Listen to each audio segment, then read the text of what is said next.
Bonjour, c'est Valentine pour les podcasts du Far West et aujourd'hui on va parler de la COP26 et plus exactement pourquoi elle n'apparaît que comme une parade des puissances occidentales sur le reste du globe. Le dimanche 31 octobre de cette année ne s'est pas contenté de marquer la fête d'Halloween mais aussi l'ouverture d'une autre période terrifiante.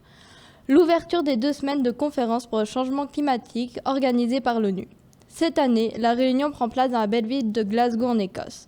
Mais pourquoi peut-on parler de parade ? Pour commencer, les associations luttant contre le réchauffement climatique ne se trouveront pas dans la même salle que les représentants politiques. Ainsi, elles ne pourront que suggérer certaines réformes et nos politiciens n'auront donc à se rendre compte qu'entre eux. Nous le savons tous, et le dernier rapport du GIEC n'a fait que le confirmer, le changement climatique représente un véritable enjeu pour l'humanité et sa survie. Néanmoins, les gestes citoyens ne suffisent pas à répondre à une crise d'une telle ampleur. Il est temps que les gouvernements s'engagent. C'est dans ce but que l'ONU a décidé de créer ces rencontres annuelles entre les dirigeants de chaque pays. Ces derniers doivent se mettre d'accord sur de nouvelles réformes permettant de réduire la pollution atmosphérique, entre autres. Pour vulgariser, ils sont censés mettre en place des réformes qui permettraient d'éviter à l'humanité de souffrir de réchauffement climatique. Mais ne nous emballons-nous pas en parlant d'humanité. En effet, nous pouvons nous demander qui va être touché par le réchauffement climatique. On compte parmi les victimes la faune et la flore, mais aussi les populations les plus à risque. Maintenant, nous allons préciser ce que nous sous-entendons par les populations les plus à risque. La montée des eaux va bien évidemment toucher les villes côtières de nombreux pays occidentaux. On parle par exemple d'Étretat pour la France, mais aussi de New York et de Miami pour les États-Unis. Bien sûr, l'engloutissement de ces villes pose problème. Mais les populations des îles du Pacifique sont à risque de voir leur terre complètement engloutie, et ce plus rapidement. Bien que le statut de réfugié climatique commence à être reconnu, il est nécessaire de lutter contre l'engloutissement de ces îles. En 2017, 8 petites îles du Pacifique avaient déjà disparu. Elles s'ajoutaient aux 5 autres qui avaient disparu auparavant. Parmi les disparus, on compte plusieurs îles faisant partie de la Micronésie, mais aussi 5 des îles Salomon.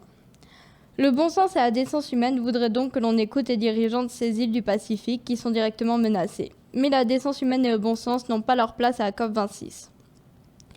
Quand les populations des pays parlent de la nécessité d'une justice climatique et sociale, qui est, rappelons-le, une notion politique récente qui est relative aux conséquences inégalitaires du changement climatique et qui se traduit principalement par des actions en justice menées soit par des associations, soit par des collectifs citoyens, contre les États ou les entreprises. On cherche à protéger ces populations.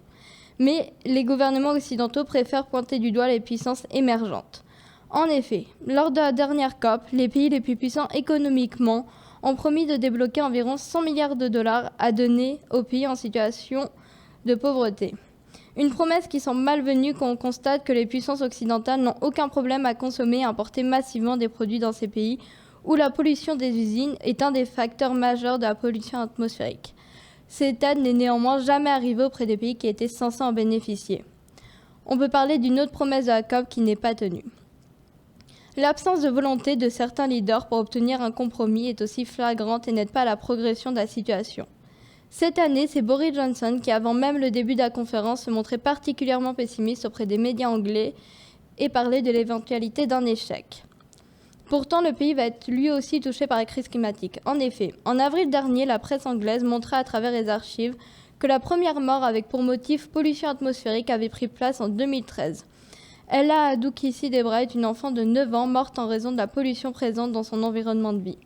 Elle vivait à proximité de la South Circular Road de Levisham, dans le sud-ouest de Londres. Mais un drone a aussi surpris il y a quelques jours le rejet d'eau d'égout non traité dans la baie de Langstone qui s'ouvre directement sur un manche.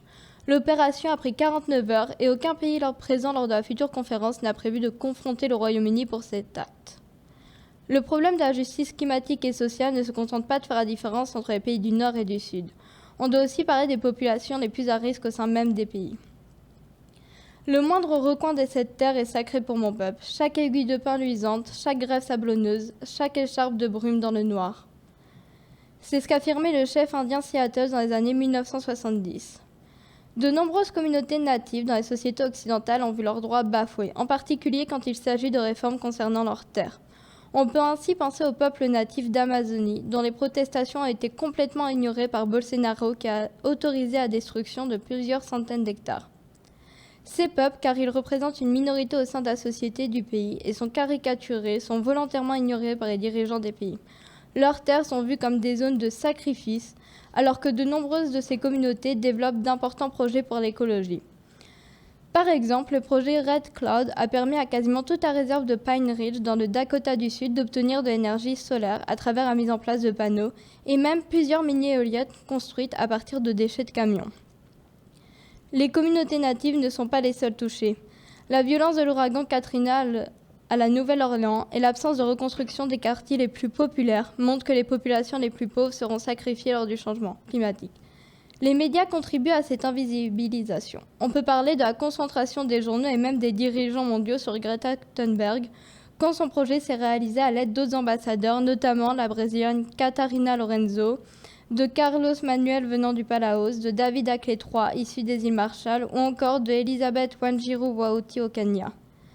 Le récent scandale de la compagnie Total, la remise du prix de l'entreprise la plus polluante à Coca-Cola, et auparavant le scandale Exxon montre qu'il est impossible pour la population d'obtenir une quelconque forme de réparation. Elle sera toujours désignée coupable et responsable.